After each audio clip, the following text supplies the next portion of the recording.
I'd like to introduce a new term today. I call it performance exhaustion or approval exhaustion or people-pleasing exhaustion. You know what I'm talking about. We have this desire, I think it's kind of instinctive for almost every human being, to be noticed, to be admired.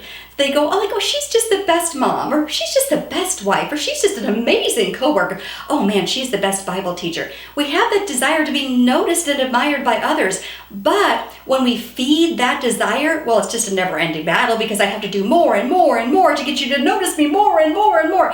And then we get resentful if you don't notice everything that I've done. And then I have to perform more to gain your approval, and it is exhausting. And God never asked us to do that in the first place. Yes, He asked us to love others, but sometimes He wants someone else to be the person that helps. You don't have to be the only one. You are not the Savior of the world.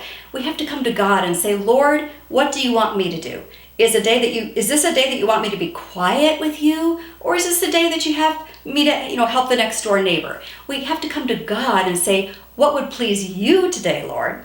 Let me read Galatians 1:10 for you. I think it's very instructive. Paul writes this in Galatians 1:10. I'm not trying to win the approval of people, but of God. If pleasing people were my goal, I would not be a servant of Christ. Paul was onto something here.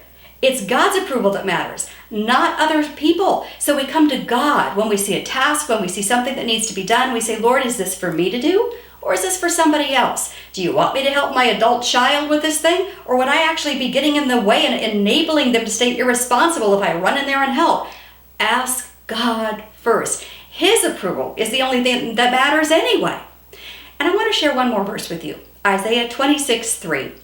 You keep in perfect peace him whose mind is stayed on you because he trusts in you. That's also a verse worth meditating on. Isaiah 26:3. Focus on the Lord, focus on the Lord, focus on the Lord, and He will give me perfect peace. I won't be running around like a chicken with my head cut off.